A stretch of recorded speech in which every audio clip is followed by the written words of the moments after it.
My name is Claire Whitmore, and if you asked my family who I am, they'd probably tell you I'm the one who never quite made it. I'm 33, live alone in a modest one-bedroom rental on the edge of town, and teach part-time at a local community centre. Nothing glamorous, no fancy title, no husband, no kids, no milestones worth posting about. Just Claire. Always just Claire. I wasn't always this invisible. I used to dream out loud. I used to think I was going to do something that mattered, maybe not save the world, but at least be seen. At least have someone say, "She did okay." But somewhere along the way, life happened, and I got quiet. Somewhere along the way, I stopped being someone to be proud of, and became the one they whispered about over dinner. She's still not working full-time. Didn't she have that teaching license? I guess she's just coasting. They never said it to my face. That's the thing about families like mine. The judgment always comes in polite tones and pitying glances. They never yell it, they imply it, smile as they bury you. I live in a quiet town in North Carolina, the kind of place where everyone's lawn is always a little too green, and the mailman knows if you skip a day picking up. My house is small, tucked behind a rusted white fence with peeling paint. The porch leans to the left, like it's tired of pretending too. Most mornings I wake up before the sun, not because I'm ambitious, but because I can't sleep. It's a strange thing, waking up to silence that doesn't feel peaceful. There's a kind of loneliness that hums beneath the walls. It's not loud, but it's steady. Like a slow leak you've learned to live with. I make coffee, black. Sit by the window. Scroll through job boards I won't apply to. Not because I'm lazy, but because I'm tired of rejection wearing a blazer. I wasn't always like this. Back in college, I was the first one to win a writing scholarship. I had ideas, fire, plans. But then Mom got sick, and Dad got quieter, and my brother Evan moved to Seattle for a better opportunity. My sister Rachel had 2 kids under 3, so naturally, the weight fell on me. I came home just for the summer to help. That summer turned into 6 years. By the time Mom stabilized, I'd missed my chance. My degree sat untouched in a drawer, and every time someone asked me what I did for a living, I'd say, "Oh, I help out where I can." And they'd nod, that polite, pitiful nod, like they already knew. My family never asked why I stayed. They just assumed I had nothing better to do, and I didn't correct them. Because somewhere deep down, I think I started to believe them. Last Thanksgiving was the last time we were all in the same room. We sat around Rachel's overly decorated dining table, pretending we were a happy family. She had name cards, cloth napkins, and a Spotify playlist labeled Gratitude Vibes. Everything was curated, except our emotions. Rachel's husband, Mark, was already tipsy by 2 p.m. He made some joke about Claire and her eternal sabbatical, and the room burst out laughing like it was all good fun. I laughed too, because what else do you do when your entire existence becomes a punchline? But something in me cracked that day. It was small, silent, but real, like a hairline fracture that hadn't hurt, until you pressed too hard. After dessert, I took my coat and left. Didn't even say goodbye. No one chased me. No one called the next day. And maybe that should have hurt. But honestly, it felt like peace. I hadn't spoken to any of them since. Until the phone rang last week. It was a Tuesday morning when my phone rang. One of those brittle spring mornings where the air feels unsure of itself. The kind where the sky can't decide if it wants to cry or shine. I had just poured my second cup of coffee. I remember that detail because it felt like the only thing I had control over that day. The screen lit up. Rachel, sister. I stared at the name. My thumb hovered over the decline button longer than I care to admit. I hadn't heard her voice in nearly 5 months, not since that Thanksgiving dinner where I was basically the unpaid entertainment. I should have ignored it. I wanted to ignore it. But something in my gut told me don't. So I answered. "Hey, Sathas," she said. No hi, no how are you, no sorry for everything. Just hey, like nothing had ever happened, like we hadn't spent the better part of our adult lives pretending we didn't hurt each other. What's up? I replied, trying to sound casual, but I already felt that old tightening in my chest, that familiar sense of being summoned, not invited. She hesitated. That was rare for her. Rachel always sounded sure, even when she wasn't. Can you come by this weekend? A beat. There's something we need to talk about. That sentence, that one little sentence, it pulled the thread I'd been so carefully tying back together. I'm not sure that's a good idea, I said slowly. Not angry, not cold, just guarded. You don't have to stay long, it's just... There's some stuff going on with Dad's will. Dad's will? That stopped me. He died over 2 years ago. Cardiac arrest, sudden. We'd all stood in the same room for the first time in years, waiting for the doctor to confirm what we already knew. We went through the motions. Funeral, flowers, the awkward lunch afterward where people tried not to mention how hollow Mum looked, how Evan didn't cry, how I didn't speak. Then, silence. Nobody ever talked about the will, at least not with me. Now, out of nowhere, Rachel wants me there. Because suddenly, I'm needed? Why now? I asked, my voice sharper than I meant it to be. She sighed. It's complicated. Evan's flying in. There's something about a clause in the trust. Look, I don't know all the details, but the lawyer said it would be better if we were all present. All. That word stung a little. Because when had I ever truly been part of all? I told her I'd think about it. Then I hung up and sat on my worn-out couch for a long time, just listening to the sound of the refrigerator hum and the occasional creak of the ceiling fan above me. I thought about Dad. I thought about the way his hand trembled when he poured coffee, how he used to leave the crossword unfinished, waiting for me to solve the clues he didn't know, how he called me his quiet warrior when no one was listening. I thought about how, in the end, I wasn't even allowed in the hospital room when he passed. Rachel said it was too chaotic. Translation, you're not needed here. But now? Now there's money involved. Now there's some paperwork that suddenly requires my existence. I should have walked away. I should have said, no, figure it out without me. But here's the thing. No one tells you about being the family disappointment. You spend your whole life waiting for an opportunity to prove them wrong, even if it breaks you. So I packed a bag, 2 changes of clothes, 1 old notebook, and the folder I'd kept in the back of my closet for nearly a decade, the one filled with documents I was never supposed to have. I drove out Friday morning.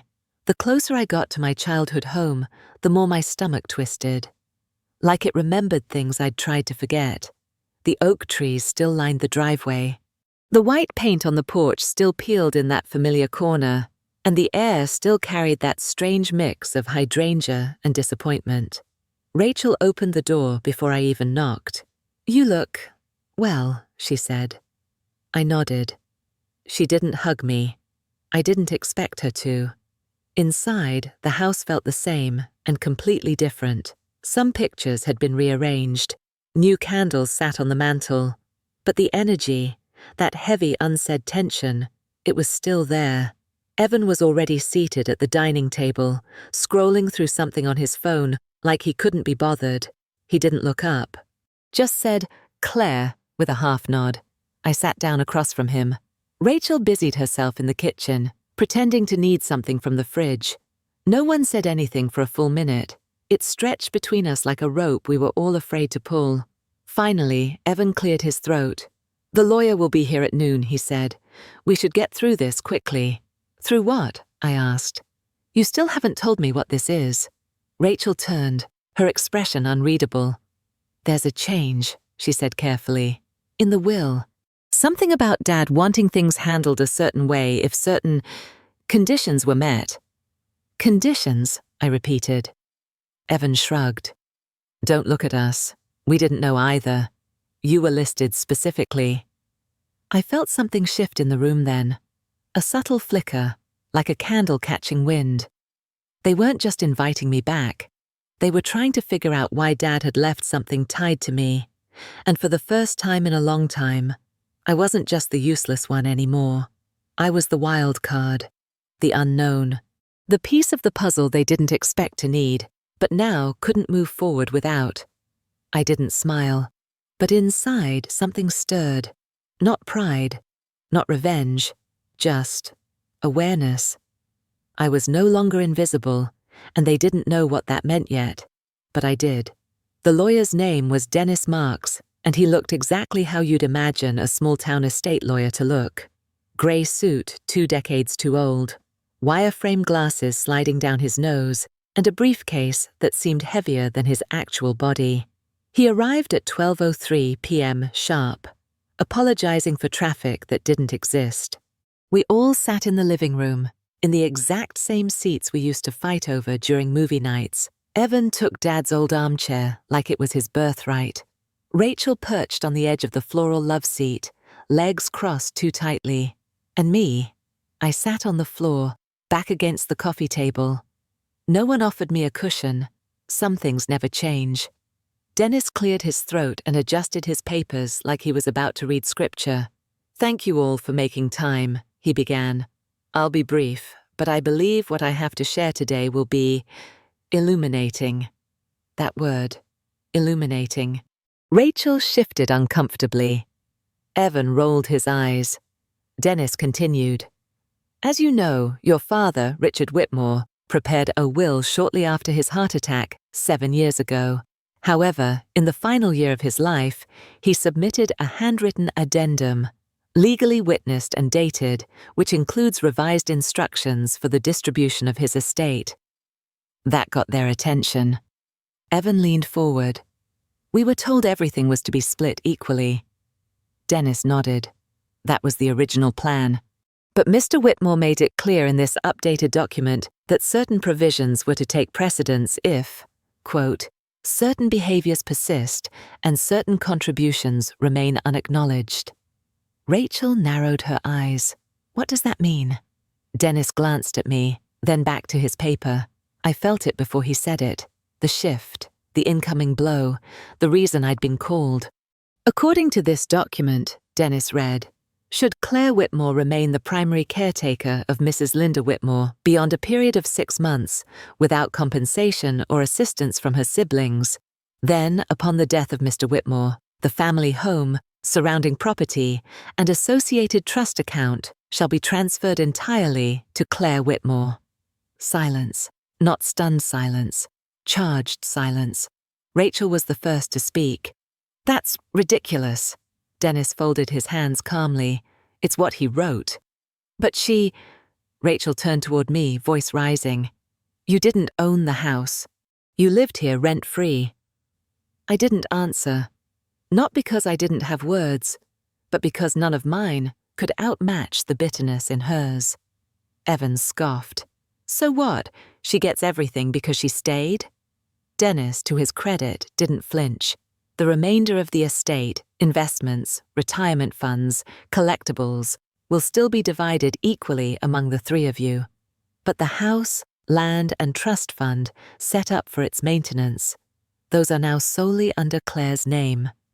Rachel stood up. "I need a moment."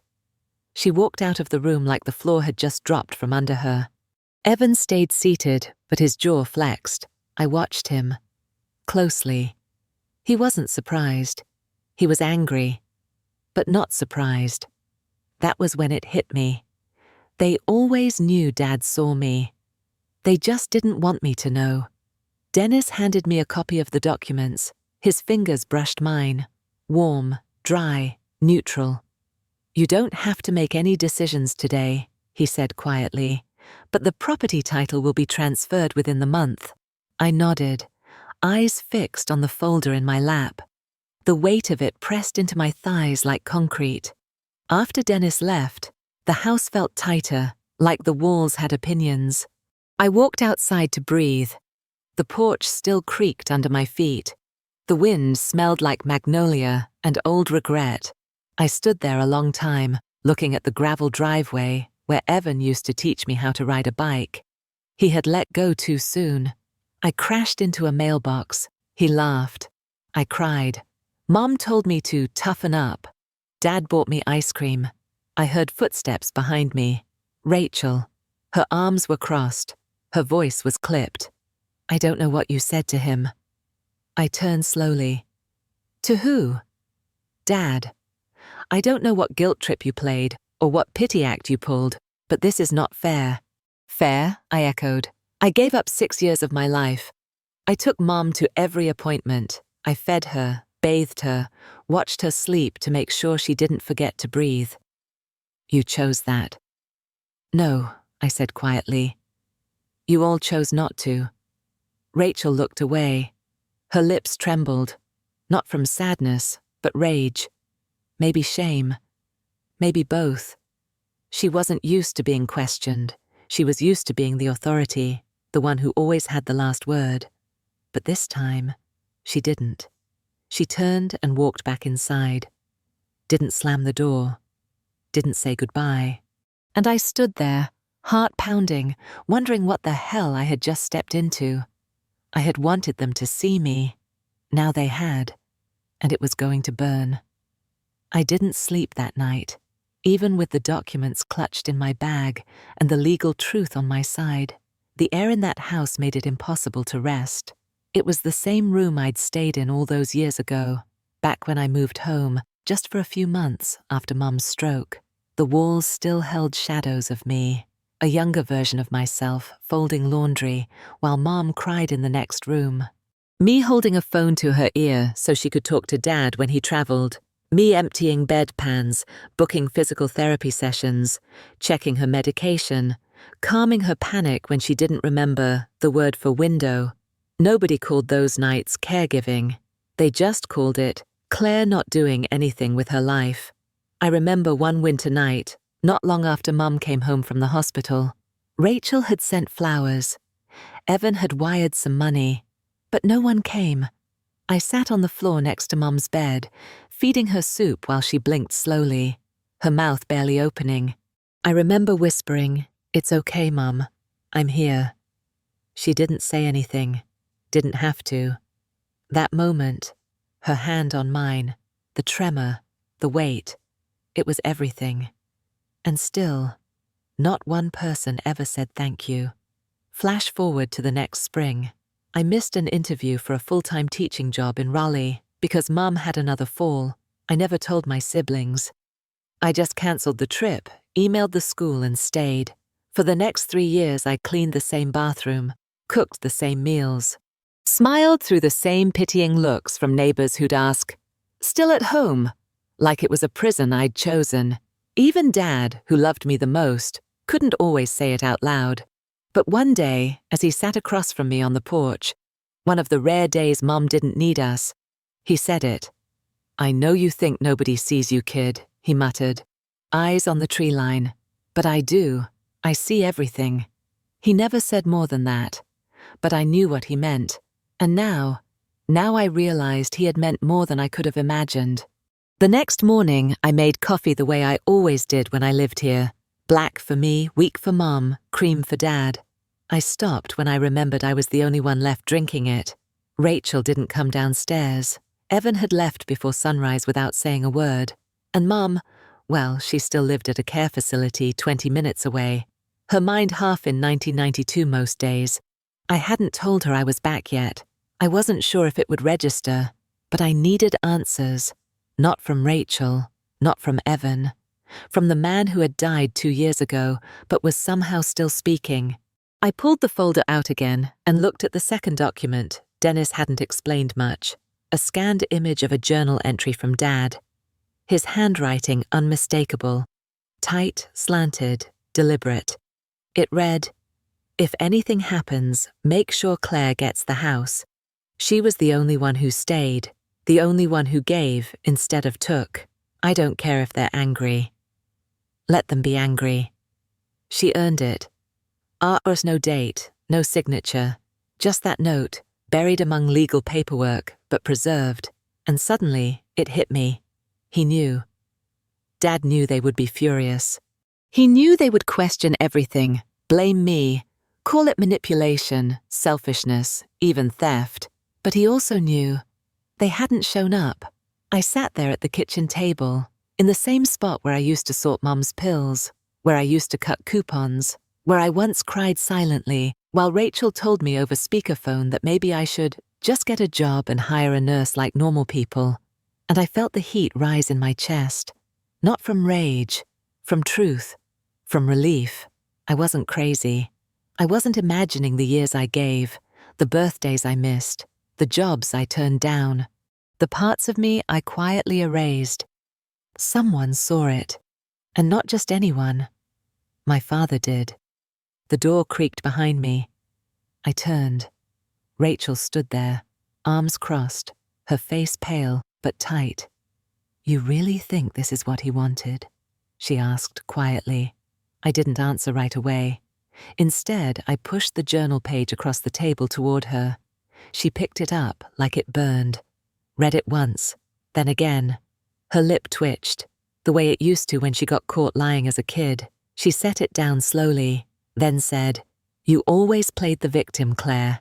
That line has followed me my entire life. Not lazy, not unreliable, not even difficult, just victim. Because acknowledging my pain made them uncomfortable. Because if I was hurting, then maybe they were responsible for part of it. I stood up, walked to the sink, poured out the rest of my coffee, steady hand, clear eyes, and I said, without turning around, "If you're so sure he didn't mean it, why are you this angry?" Rachel didn't respond, but the silence said everything. That afternoon, I drove to the care facility alone. The sky was grey, low and heavy, like it had been holding back for too long. A kind of stillness hung over the road, the kind of silence that presses against your chest and makes you pay attention. The building looked the same: beige walls, bright windows, carefully trimmed shrubs out front. A place built to look like comfort, even if it wasn't. I hadn't been there in nearly 4 months. Not because I didn't care, but because sometimes it hurts too much to see someone who no longer knows your name. I checked in at the front desk. The nurse, Miriam, remembered me. "She's been quiet today," she said softly, handing me the visitor badge. "But she'll know you." She always does. I wanted to believe that. When I stepped into the room, Mom was sitting by the window. Her hair had thinned. Her shoulders sloped more. She was staring out at a tree blooming with pale pink blossoms, the kind Dad used to call April confetti. I stood there for a second, not sure what to say, not sure who I'd be today in her eyes. A nurse, a stranger, or maybe, just maybe, her daughter. "Hi, Mum." She turned slowly, blinked, then smiled. Not wide, not certain, but real. "Claire," she said, voice gravelly but warm. And just like that, I sat down and felt myself exhale, for the first time in days. We didn't talk much. We never did now. I held her hand, brushed her hair back, told her the same stories I always did. About the neighbor's dog who kept stealing shoes. About the coffee shop near my apartment that always played Sinatra. And then, without thinking, I pulled out the journal page from Dad's file. I didn't read it to her. I just held it. She noticed. "What's that?" she asked, her voice unexpectedly clear. "It's something Dad wrote," I said, folding it shut again. "About me." She squinted, eyes searching my face. "He left you something, didn't he?" I nodded slowly. "Yeah." She stared at me for a long time, longer than usual. And then she said something I hadn't expected. "He said you were stronger than the rest of them. Not louder, not flashier, just stronger." It was like being hit in the chest with light. "Did he really say that?" She smiled faintly. "Every time you weren't in the room." I blinked fast, swallowed hard. There were 100 things I wanted to ask her. 1,000 things I wanted to tell her. But I just sat there, holding her hand, letting that one truth echo. He saw me. And so did she, even when I thought they didn't. After I left, I sat in my car in the parking lot for a long time. The clouds finally cracked open. It wasn't a storm, just a slow, steady rain, the kind that felt like cleansing, and for the first time in years, I didn't feel like the background character in my own story. I wasn't the freeloader. I wasn't the burden. I wasn't the disappointment who stayed behind while everyone else lived. I was the one who showed up. The one who held the house together when everything else was falling apart. The one who stayed, even when it broke me. Later that night, back at the house, I passed Rachel in the hallway. She didn't speak, but she paused. And that, the pause, it was more than I ever got from her before. A flicker of doubt, of understanding, of fear. She knew now. I wasn't the weak one. I left early the next morning. Didn't wait for Rachel to come downstairs. Didn't check the kitchen. Just grabbed my bag, tucked the folder back inside, and stepped out onto the porch one last time. The air was different. Lighter. The sky had cleared, and the magnolia tree Dad planted in 1989, the one Rachel always said was an eyesore, was in full bloom. Big white petals opening like soft-spoken declarations. For the first time in years, I wasn't leaving that house as the girl who failed. I was leaving as the woman who endured. The drive back home was quiet. No music, no podcasts, just the hum of tires against asphalt and the soft ache behind my eyes. I passed the same gas station Dad used to stop at for root beer, the same overgrown lot where Rachel once made fun of my outfit on the way to church. The same diner where Evan asked if I'd ever thought about getting serious with my life. So many places where I had been made small. And yet, I kept going. When I reached my apartment, everything looked the same. But I didn't feel the same. The furniture hadn't changed. The dishes were still in the sink. My second-hand couch still slouched in the middle of the room like a tired old dog. But I moved differently now. I unpacked slowly, put the folder in the drawer beside my bed. Not to hide it, just to let it rest. I made tea, opened the window, let the spring air fill the space I'd spent so long shrinking into. That night, I sat down at my desk, the one I hadn't used in months. I opened my laptop, opened a blank document, and just stared. The cursor blinked, waiting. I didn't write about them, not yet. I wrote about me, the real me, the one who stayed, the one who cried quietly in the laundry room while her mother forgot her name, the one who kept showing up even when it cost everything. And I let her speak. I am not a burden. I am not a placeholder. I am not what they said I was. I am the story they never bothered to learn. Somewhere in the apartment below mine, a dog barked. A car door slammed. Life continued. Ordinary. Messy. Beautiful. But in that moment, I felt something shift inside. Not a dramatic breakthrough. Not a Hollywood climax. Just a quiet click. Like something long misaligned, finally sliding into place. I didn't need them to validate me anymore. I didn't need them to say I mattered, because I already knew. And as I sat there, fingers resting on the keyboard, I whispered something to the silence around me.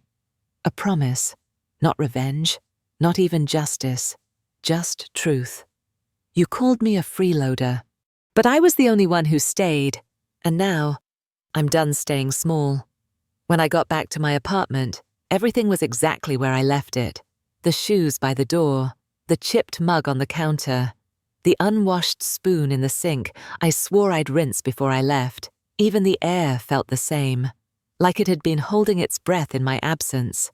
And yet, I wasn't the same. Something in me had been rearranged, quietly, permanently, like a picture on the wall that's just slightly crooked. You can't always explain it, but you feel it. I set my bag down by the couch and stood in the middle of the room for a while. No TV, no music, just silence. I used to love the quiet. It made me feel in control, like nothing could crash into me if I kept everything still. But now the silence felt like a mirror, one I couldn't look away from anymore. That night I tried to fall back into routine. I made my usual dinner, eggs and toast. Not because I craved it, but because it was easy. I scrolled through job listings again, half-heartedly. Teaching posts, program coordinator roles, remote admin gigs that all blurred together. I clicked one, almost applied, then closed the tab. Not because I couldn't do the job, but because I didn't know who I was doing it for anymore.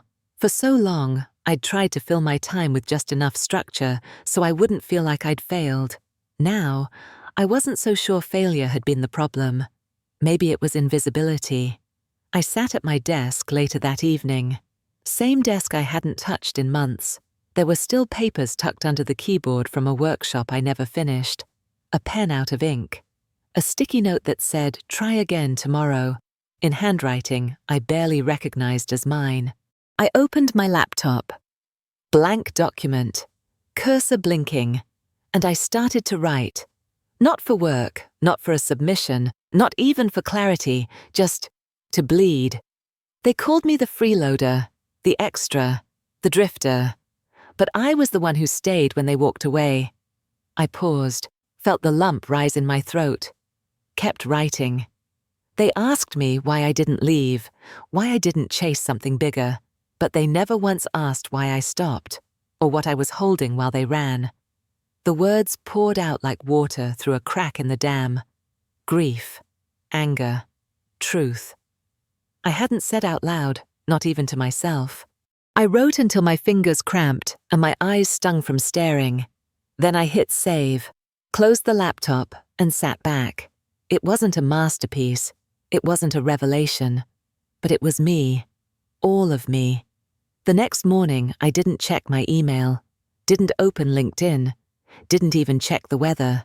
Instead, I went for a walk, down the street, past the bagel shop where the owner still couldn't remember my name, past the bookstore I always peeked into but never bought from, past the laundromat where people always seemed to be waiting for something more than clean clothes.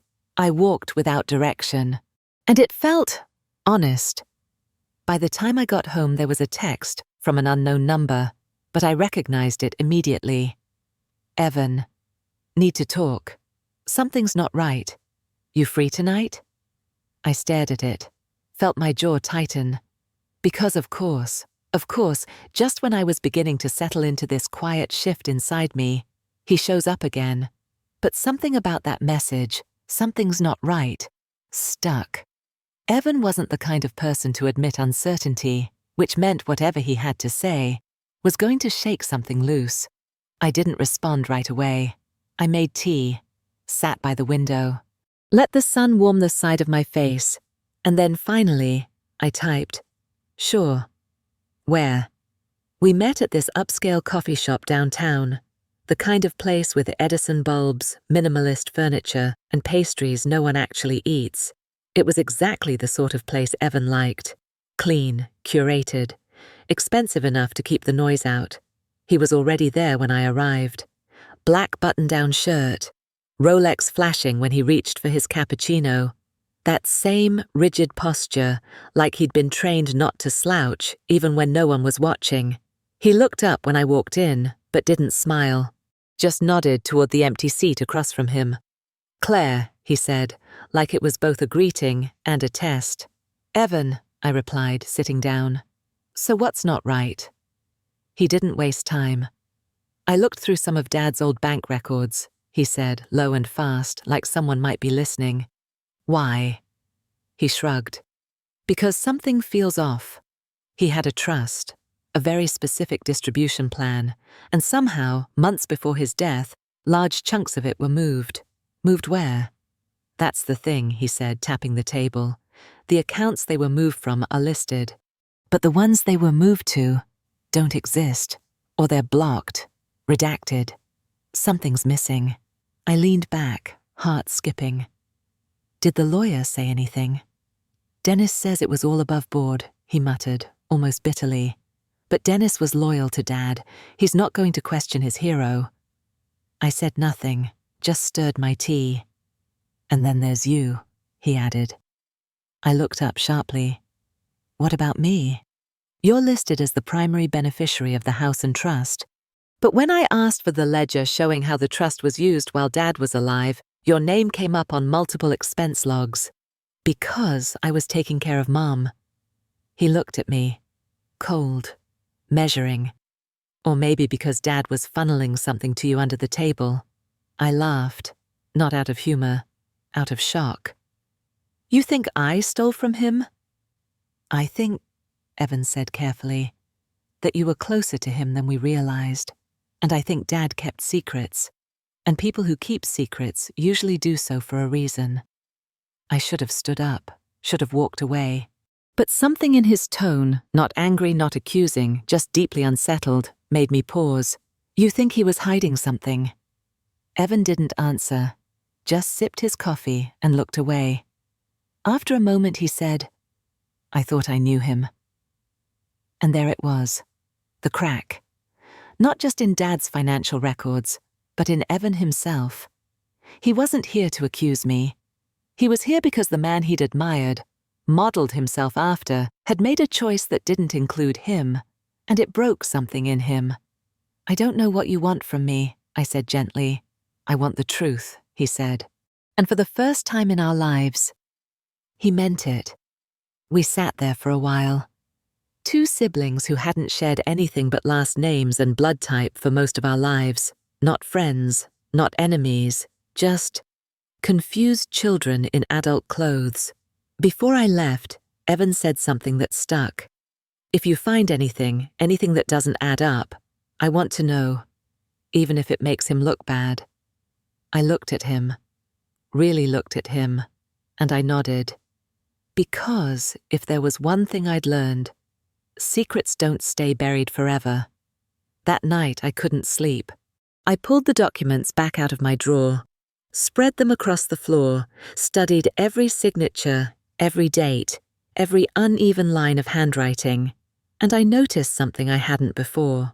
One of the letters Dad had written, a short note dated 6 months before his death, had a tiny corner torn off, just enough to see the imprint of a number on the back. It looked like a locker code or a bank box, and written faintly next to it in Dad's hurried scrawl, "Keep this with the others, Claire knows why." I stared at it for a long time. The others?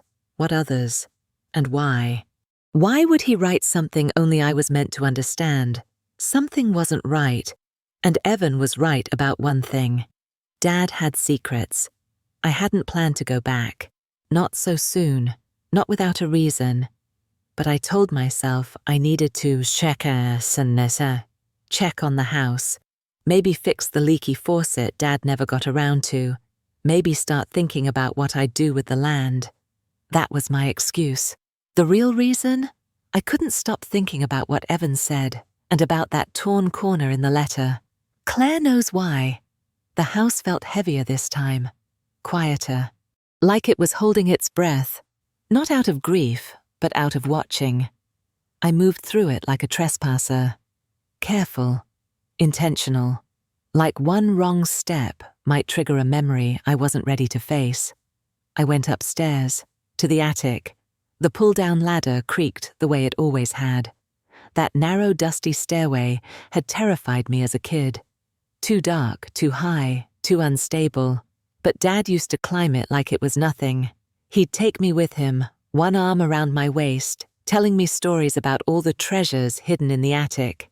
We never found treasure, but he always made it feel like we did. The attic smelled like insulation, mothballs, and time. I flicked the tiny bulb hanging from the rafters. It buzzed, then flickered to life. Cardboard boxes, old trunks, faded labels. Everything up here had been untouched for years, maybe decades.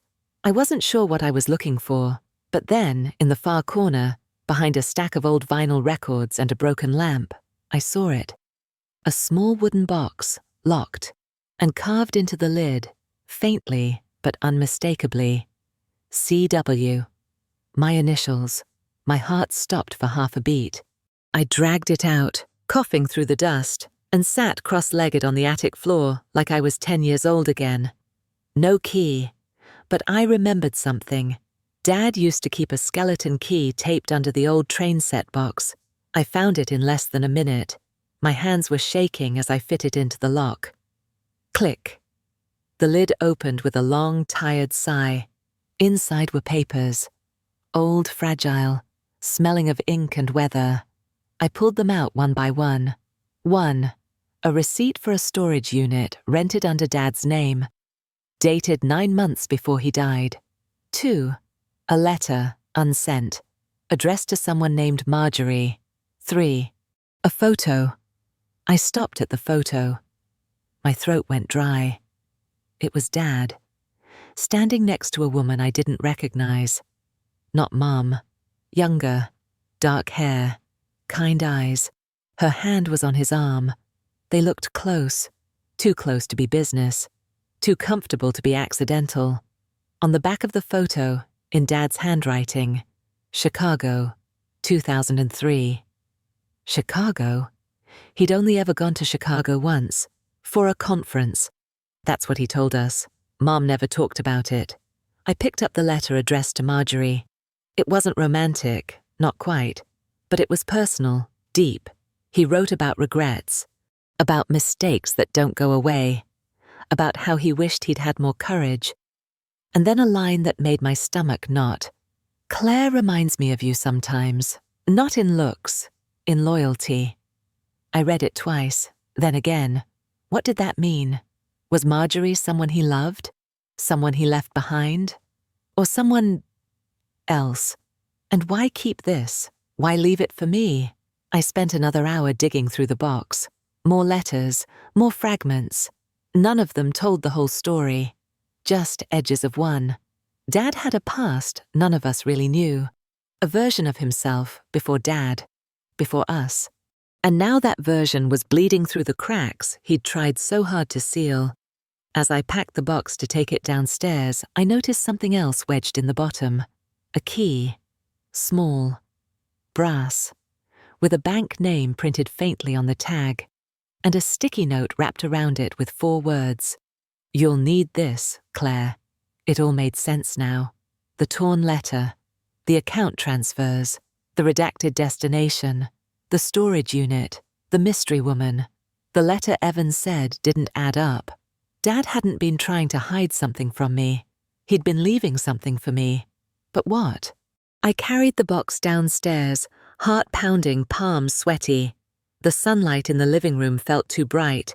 I placed everything on the kitchen table, like I was lining up evidence at a crime scene, because that's what it was beginning to feel like.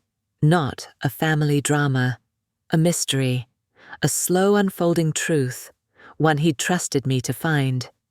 I texted Evan. You were right, there's more, and I think Dad wanted me to find it. I barely had time to process everything I'd found in the attic before she showed up. Rachel. No warning. No call. Just the unmistakable crunch of her SUV pulling into the gravel driveway and the sharp slam of her car door.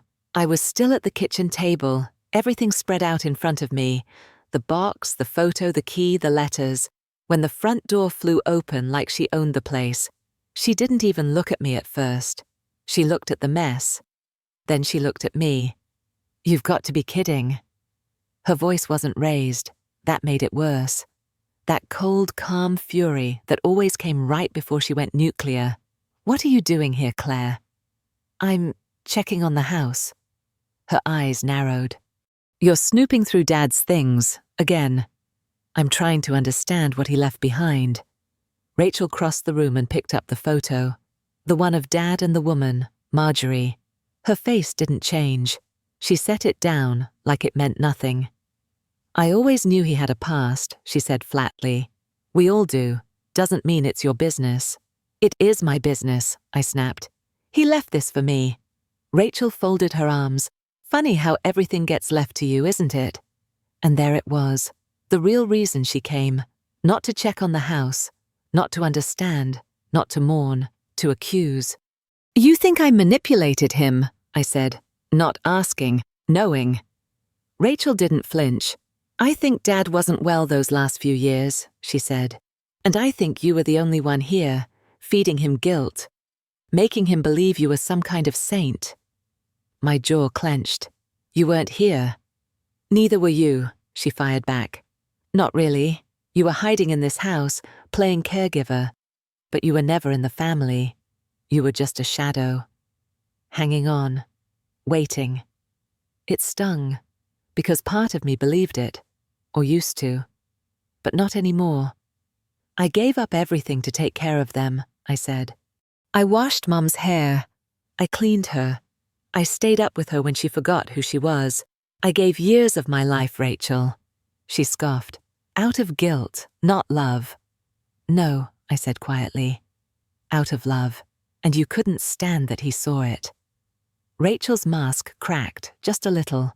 Something flickered in her eyes. Not guilt, not shame. Fear.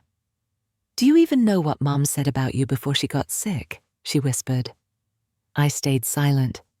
She told me you were dangerous, that you turned him against her, that you made him believe she was some kind of monster just because she wasn't soft with you. My throat tightened. She said you were always playing the victim, always twisting things, that you poisoned this family from the inside. Silence. My mind reeled. Was it true? Did Mom really say that? And if she did, was it out of pain? Or did she really believe I was the villain in our story? I don't know who's lying anymore, I said softly. You, her, me. Rachel stepped closer. But I do know one thing, she said. Dad didn't leave you this house because you were good. He left it because he felt bad. That's not love, Claire. That's guilt. She turned and walked toward the door. But before she opened it, she said one more thing. Low. Final. You can keep the house, but don't pretend you earned it. The door slammed. And the silence that followed felt different. Not empty. Hollow. I sank to the floor, knees against my chest. That moment, hearing Mom's supposed words come from Rachel's lips, unraveled something inside me. For so long, I'd clung to the idea that at least Mom saw me, that even when she forgot my name, forgot the day, forgot the words for fork or button or thunder, that somewhere in her heart she knew I stayed. Now I didn't know what to believe. Maybe I wasn't the strong one. Maybe I was just the last one left. I didn't plan to go see her.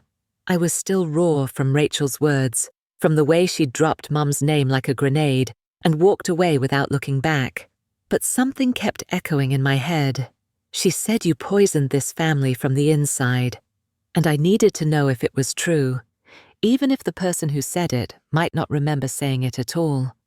When I arrived at the care facility, the receptionist gave me the usual soft smile and buzzed me in. She's been quieter lately, Miriam the nurse said, but she's still having her good days. Today needs to be one of them, I muttered. I wasn't sure if I meant that for Mom or me. She was sitting by the window again, same position as last time. Her hair had been brushed, her cardigan buttoned unevenly, third one in the wrong hole. She used to get so mad at me for doing that as a kid. Now it was just reality. She looked smaller than before, more folded into herself, but when I sat down and said, "Hi, Mum," she turned to me, slowly, and smiled. That same faint, flickering smile that never quite touched her eyes anymore. We talked. About nothing. The birds outside. The weather.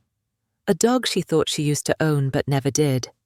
I didn't bring up the letters, or the photo, or the house. Not yet. I just watched her, studied her. The way her fingers tapped rhythmically against the armrest. The way her eyes drifted when something was too hard to follow. She was slipping. That was real. But then, she said my name. Not just Claire. She said Claire Elise. My full name. My middle name. The one only she ever used when she was proud of me. My throat caught. You remember that? I asked, voice too thin.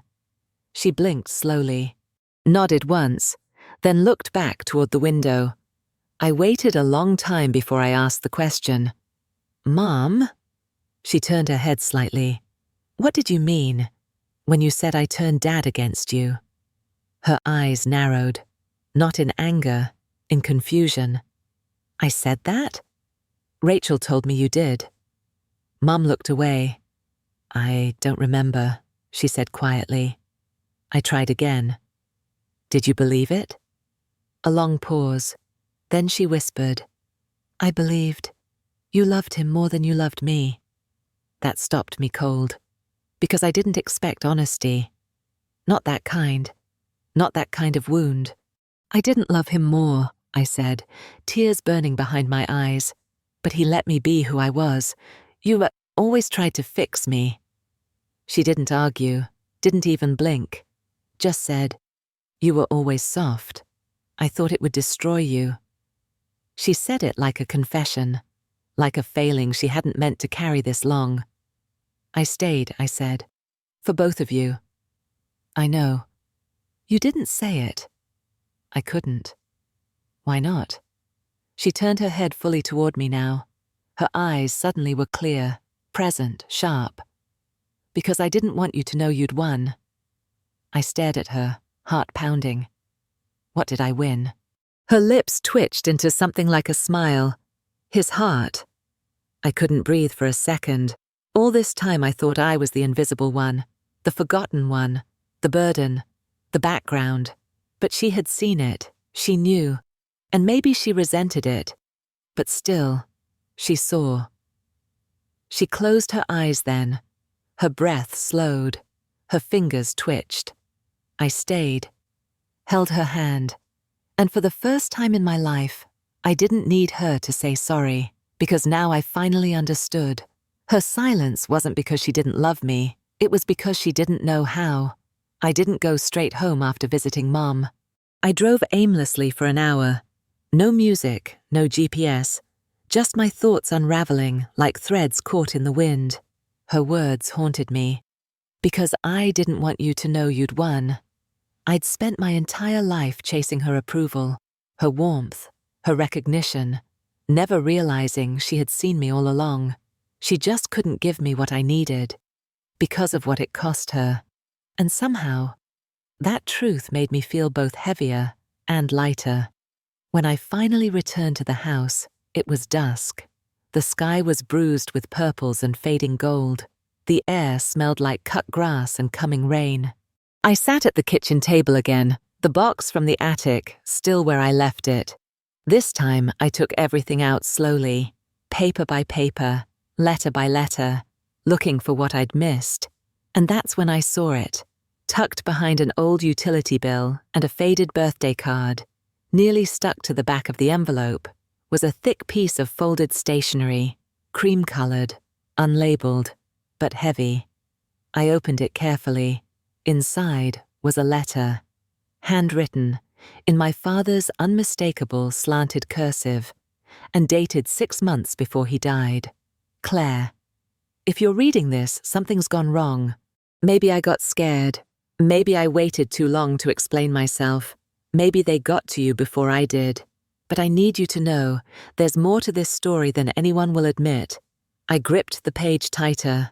I wasn't a perfect man. You already know that. But I tried to be an honest one. Until the end, at least. The money, the changes to the trust, weren't about favoritism. They were about protection. I saw what this family does to the people who don't play by the rules. And you, Claire, you never played by them. You loved too honestly. You asked too many questions. You refused to disappear. I wanted to make sure that after I was gone, you wouldn't have to. Tears stung my eyes, but I kept reading. There's a safety deposit box, under your name. I opened it a year ago. The key is in this house. I hope you found it. Inside that box is the truth. About me, about the money, about what I couldn't say out loud without tearing this family apart while I was alive. If Rachel finds out about it, she'll try to freeze it. I'm sorry. I couldn't stop that in advance, but I trusted that you'd find a way, because you always do. I covered my mouth, shaking. He knew. He knew what they'd try to do, what I'd be up against. Claire, if they come after you, emotionally, legally, any of it, don't waste your energy defending yourself. Don't try to prove anything. Just open the box. And when you do, remember, you weren't the one who failed this family. You were the one who held it together, even when no one said thank you. The letter ended with a signature. No closing. Just his name, like a seal. Martin Whitaker. I sat there for a long time, the pages trembling in my hands. I had a key. I had a name on a deposit box. I had a letter that confirmed what I'd been afraid to believe.